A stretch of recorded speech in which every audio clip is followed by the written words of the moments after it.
Hello, everyone, and yeah, it's Wednesday. Tinker, I know you have complaints. So it's Wednesday. You know what that means. I host Daily Space. So yeah, welcome to Daily Space for today, March 13th, 2019. And yeah, we're gonna talk about space stuff. Because, yeah, we always talk about space stuff. So, in particular, we're going to talk about what's launching this week. Originally, it was going to be a bunch of things. Like, last week I was all excited because we were planning not one, not two, but there were going to be 3 launches. Yeah, there's no more. That's not happening. There's no more 3 launches for tomorrow. But the launch that is still happening for tomorrow is MS-12, also known as Expedition 59 or 60. No, not 59 or 60, 59/60. This is going to be launched out of Russia by Roscosmos, and it consists of Oleg Kononenko, Anne McLean, and oh no, wait, that's the wrong one. Alexei Ovchinin from RSA, and Nick Hague from NASA, and Christina Cook from NASA. Those are the 3 people that are joining them. The other 3 people in the image are Oleg Kononenko from RSA, Anne McLean from NASA, and David St. Jacques from Canadian Space Agency. Okay, so yeah. That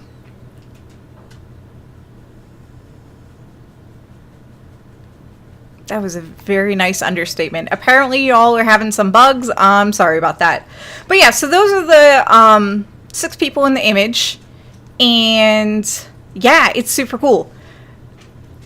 So they launch tomorrow at... That's not right. That's not right at all. I have 59:14 UTC. That's not right. That's a bug. Anyways, they launch at, because I can't do UTC time apparently, they launch at 3:14 Eastern time, or if you're on the West Coast, 12:14, so just after lunch or around lunch on the West Coast. So, part of me's like, I should do all of that over for those of you that missed it.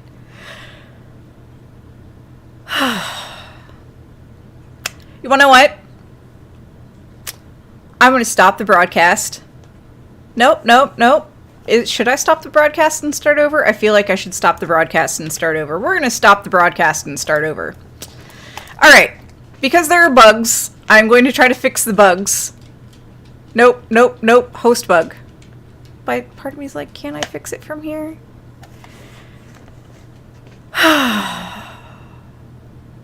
So, if you're watching this on YouTube, I do this live, and live things happen when you do things live. Alright. So yeah. It launches at 19:14 UTC, 3:14 p.m. Eastern Time, and 12:14 p.m. West Coast Time. And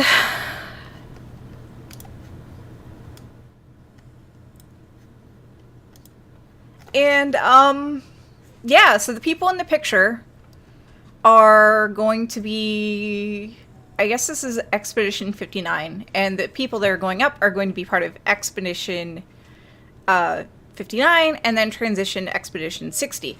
So, the people in the picture are Oleg Kononenko from RSA, Anne McLean from NASA, David St. Jacques from CSA, Canadian Space Agency. They're all up right now on the ISS. Hey, thanks for the sub. Tinker thanks you for the sub too. So joining them So the people that are actually going up in the Soyuz tomorrow is Alexei Ovchinin and Nick Hague and Christina Cook. So yeah, here are the Cheerios. Make it rain! All right. So the people that are going will stay through October. The people that are there will leave in like June-ish, July-ish. They seem to spend about 6 months up there. So from launch to the beginning docking, the flight is scheduled to last just under 6 hours. They dock at 9:07 p.m. and the hatch opens at 11:10 p.m. Guys, that's like almost 8 hours in the Soyuz. So, yeah, there were bits. Here are the Cheerios. Make it rain! And I realized that, oh yeah, no, you guys can see the dogs, I think. No, you can't. I have it set up so you can't see the dogs. So yeah, they're going to be in the spacecraft for 8 hours. Although once they dock, they can move. There's three parts to the Soyuz. There's this round part that is, I don't know the Russian name, but it's this round part that's essentially the habitation module. Then there's the cone-ish looking one. Yeah, we'll do that. Cone-ish looking one that is where they sit for takeoff and landing and things like that. And those two are connected by a hatch, and you actually have to go over the console to get between those two modules. And there's a third module at the bottom, but that's just a lot of equipment. And yes, as Larry Weird and Proud says, it has a tiny toilet. It does have a tiny toilet. That toilet doesn't even have a seat. Yeah. We will eventually talk about the toilet on Soyuz. But not today. So, they are going to be joined by free-flying robots. This is not that creepy Simon one. That was just like, oh. No, this is Astrobee. And they are 1 by 1 foot cubes that can function autonomously or be remote controlled by Houston.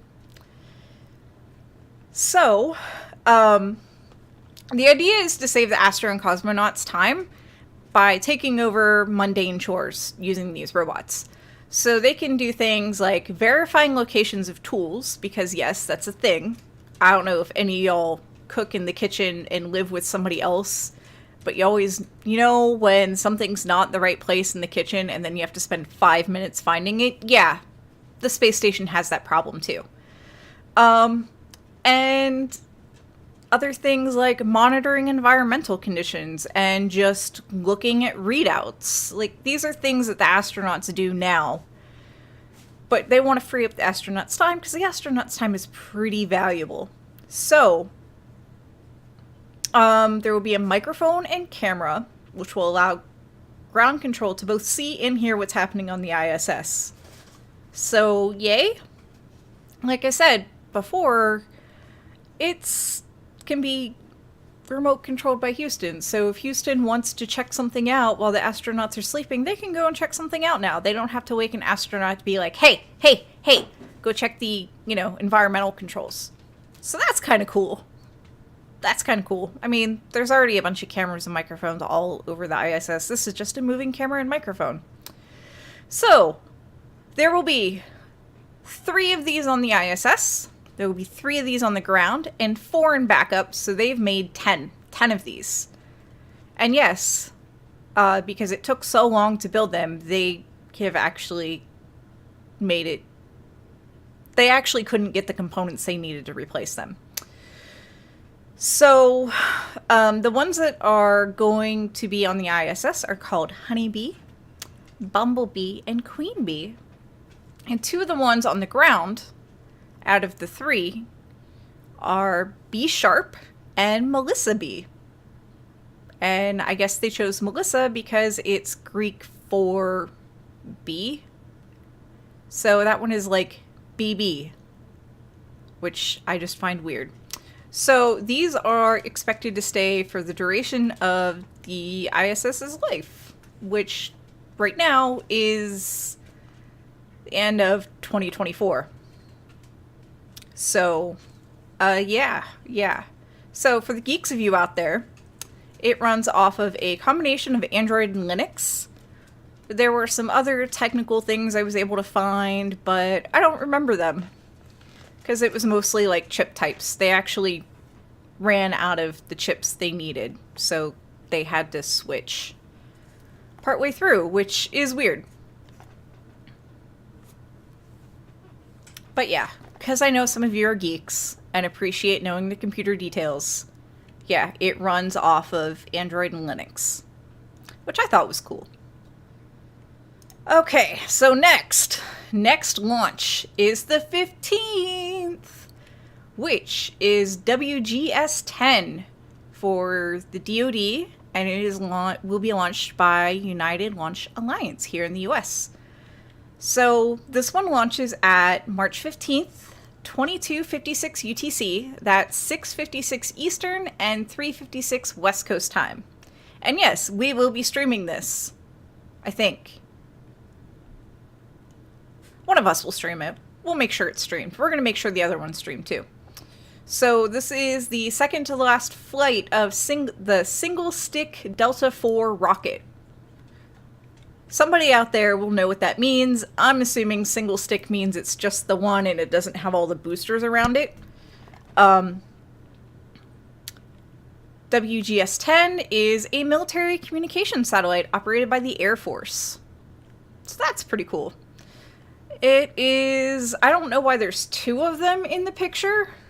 It might be another one that they have ready to go. That they're getting ready to go. But yeah, just... I kind of enjoy looking...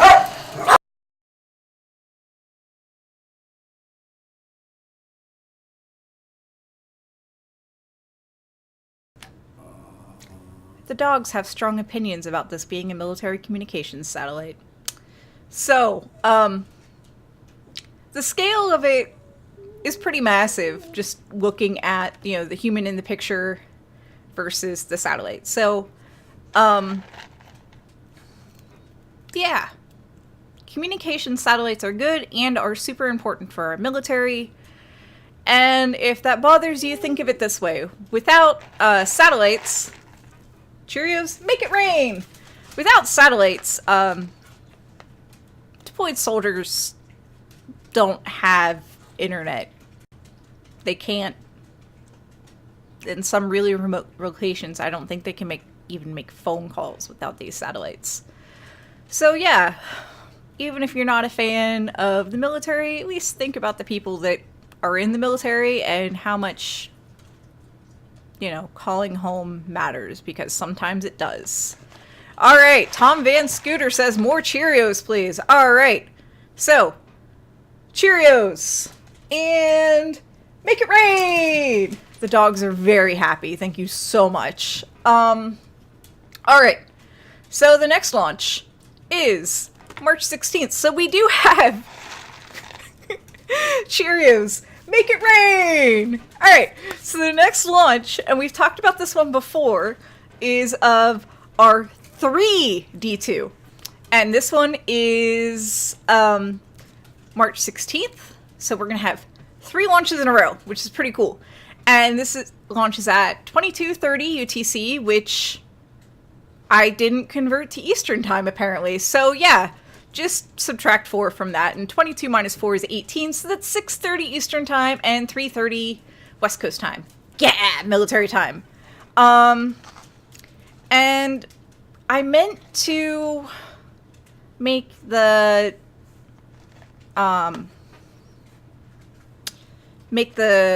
chemical diagram of the material at the film is made out of, but I didn't have enough time today.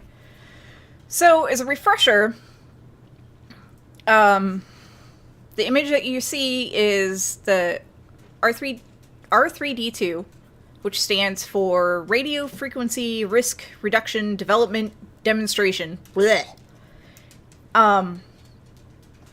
So the unit itself with the origami thing all filled up, and that film, remember it's a film, a really thin film, all stretched out. So that film is a membrane antenna made of Captain. I believe I'm pronouncing that correct. And it's a bit more than 2 meters in diameter. So this is essentially a proof of concept, and we'll test different aspects of launching and using a membrane antenna in space. Cool. If this is successful, it will allow for smaller, cheaper, faster to produce and launch communication satellites that are capable of handling high bandwidth. So yeah, that's the launch news. And because you guys missed all of the bits and watching the dogs eat all of the bits. All right, here's a handful of Cheerios. Puck, speak. Speak. All right, Puck says thank you, everyone. And there we go. All right, so I'm going to scroll up and read all of your questions. This is a good time to ask questions. Please at me in chat. And I will be able to see them easier. So, Hanny's asked, at CosmoQuest, can soldiers video chat their families? Yes.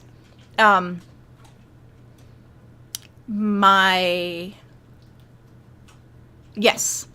I didn't video chat with my family when I was deployed, but once upon a time I was married to another soldier and we did video chat. So, yeah. I have video chatted with somebody in kind of remote parts of Afghanistan and Iraq and so on and so forth. Fun fact, that same tablet fell out of a helicopter. OtterBox saved it. The pilot didn't think the tablet was going to live. So yeah, go OtterBox! Larry Weird Proud says, all Android OPSISes run over Linux. Yeah, which is probably why they put the two together. They said something about 3 layers, and I really didn't dig into it too much because time. And yeah, but Android is the, I guess, the UI interface. Hanny's asked, will it be like those floating spheres in space? He's talking about the Astro Bee robots. You mean like the whole target practice or defense practice thing? I don't think so. Veronica says, Hazcam is worrying. Yeah, I don't know what's up with the Hazcam. Trekker Kev pointed out that there's a terminate button. Yeah. I don't know. I don't know. I don't know, man. And yes, we will talk about, well, I asked Twitch if we can talk about dealing with human waste. And, you know, other human things while in space. So I'll get back to you. But I am doing research into space toilets. Okay, so scrolled all the way up. So now scroll all the way back down. Will Daily Space now have OtterBox as a sponsor? I don't think so. I'm a big fan of OtterBox, though. Tink is trying to break the fourth wall. She's always trying to break the fourth wall. And don't they have to worry about micrometeorites hitting the membrane? Well, I mean, this is a proof of concept. So yeah, they probably will have to worry about it. But, I mean, if it's cheap, it's cheap. Oh, thank you, Mythtown. Thank you, Walker. All right. Here's the Cheerios. Puck, speak. Say thank you to Walker. Speak. All right. Puck thanks you, Walker. And make it rain. All right. I mean, it could get punctured. It could even not deploy properly. We don't know. Walker says Tinker made me do it. She's good like that.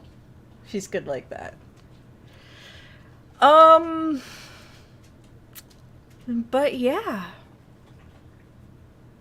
I have gone down the weird rabbit hole of space toilets and so on and so forth, and there will be a blog post about it.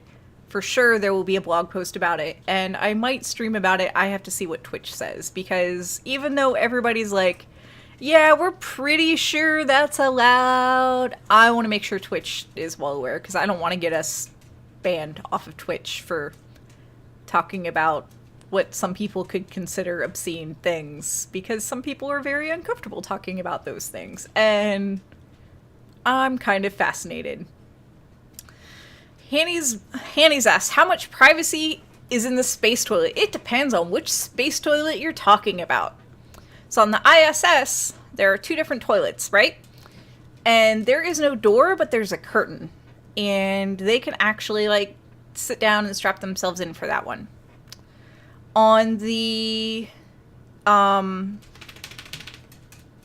Soyuz, I guess your crewmates just kind of turn their back. It's not good. Ed Thompson asks, when you were in Iraq, were you at Al-Assad by any chance? I was not the one in Iraq. I have technically been in Iraq for maybe 2 hours, and that was on a flight. It was my former spouse that was in Iraq and Afghanistan and Kuwait and so on and so forth. I can't really talk about it a whole lot, but yeah, he was the one that went to way more places. When I was overseas, I was mostly in Kuwait. So, yeah, fun stuff. And for those of you that are curious, I was in Camp Arifjan. So, the Soyuz has 2 rooms. You could crash the other room and close the door. You could chase the other room and close the door. Yeah, but again, there's that one room, that sphere kind of thing, which has 2 ports. One that docks to the ISS and one that docks to the re-entry capsule. And that has enough room to move around in. And then the re-entry capsule, which is kind of like that, it's not very big. It's literally enough room for you to get in, strap yourself in. So, yeah, I could see everybody just getting out of their seat and just turning their backs, because, yeah. Susie Murph says, I'll just bet they try really hard not to have to use the Soyuz toilet. When it is docked, it is available for use, but people really don't want to use it. They really don't. It's kind of funny, just some of the things I've read and watched, because there's actually YouTube videos of astronauts talking about the Soyuz toilet. So, any other questions? I kind of don't want to ruin the Soyuz and toilets and space stuff for you guys. The pup is sitting there and like, okay, send more, I'm waiting. Oh, look, you even sat. I know you guys can't see it. Mythtown says, not sure what is worse, the idea of using that toilet or farting in my own spacesuit. Oh my goodness. I don't know. I don't know. So, alright.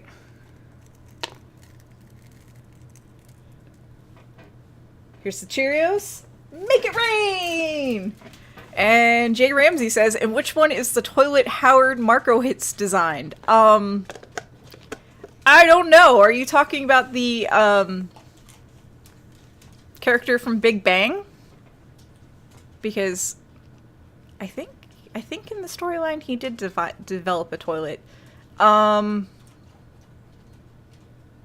know in the ISS one is American and one is Russian.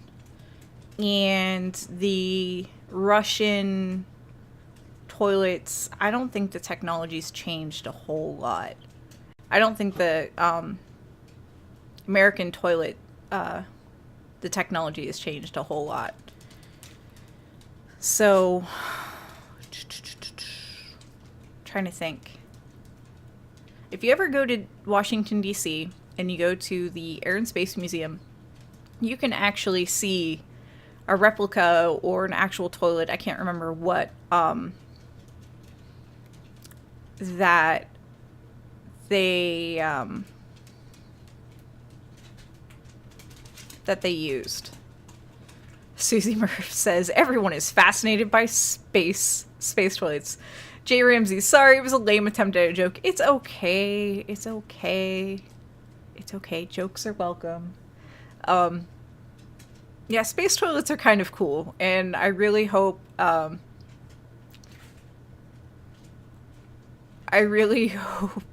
Twitch gives me the go-ahead, because, yeah, there's a lot of fascinating things. None of it's vulgar, but I want to make sure we don't get in trouble. So, yeah.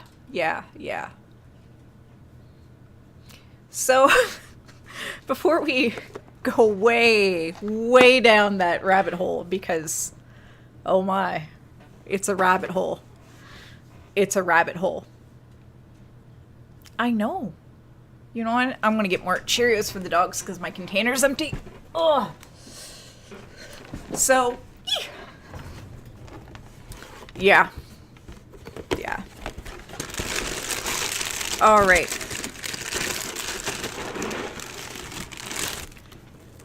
Cheerios, and neither one of you are in frame. Get in frame. Make it rain. Ay. You'd think they'd have this figured out by now. Okay, so, yeah, if you guys don't have any other questions, because this is seriously the last call for questions, no questions about space toilets, because I'm still researching, and it's kind of exciting. So I'm going to go ahead and do the, station identification stuff. So this is Daily Space. Hi! If you ever miss an episode, you can watch the archived ones on YouTube, complete with dogs, 'cause dogs. This is a part of CosmoQuest, where you can come and do science, and you can join our Discord and talk about science and share science memes and join us for Uno games and things like that. Daily Space and myself are... I'm sorry, my brain just farted. Okay, so Daily Space, as well as my stream, are always on Monday. I shouldn't say always. We stream as much as we can. Sundays through Fridays. Yeah, there we go. Sundays through Fridays at 1 p.m. Eastern. Because, we change times and things like that. It's 1 p.m. Eastern, just not UTC. UTC just gets confusing. So Monday through Friday is Daily Space, and I cover Daily Space once a week, and we talk about spaceships, because spaceships. And on Sundays, you can tune in and watch me work with actual telescope data and turn it from grayscale pictures to pretty things that we're used to seeing. Because, yeah, the Hubble images you're used to seeing don't come down from Hubble looking like the way they do. And we stream rocket launches and other cool things when we can. Those are random, because the nature of rocket launches. We are funded by you! So yes, thank you for everything, really. Thank you for all your donations, your bits, your subscriptions. And if you can't afford to donate or subscribe or whatever, just follow us. Join the Discord, hang out, chat with us. You don't have to spend money to hang out with us. We are also now part of PSI, Planetary Science Institute, in collaboration with Youngstown State University. I think I got that right. But yeah.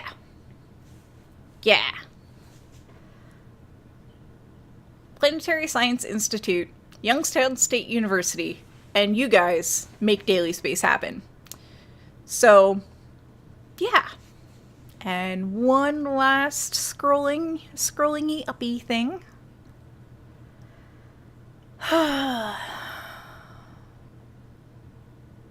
Yeah. And I don't see anything. Because I think everybody just really wants to know about, space toilets. And yes, there's Tinker begging for bits. Remember, your bits are translated into Cheerios, which make my dogs very, very, very happy. Very happy. So, I'm gonna get ready to roll the credits, because this is always awkward. Hey! More bits! And make it rain! I'm going to have things in the longest and Tink knows where the bits come from. She does. She does. And Automod misbehaved. As long as Puck doesn't burst. For real, right? For real. Alright.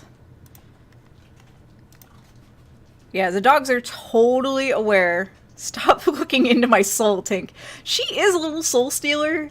And she's really working hard on her Jedi mind powers. No joke, I was eating something chocolate on the couch, and yes, I know dogs shouldn't have chocolate, but chocolate is, by Paranor, chocolate is something of Tinker's that is a favorite. And she really wanted that chocolate. She was trying her hardest. It was scary. Alright. And I found the button for the credits.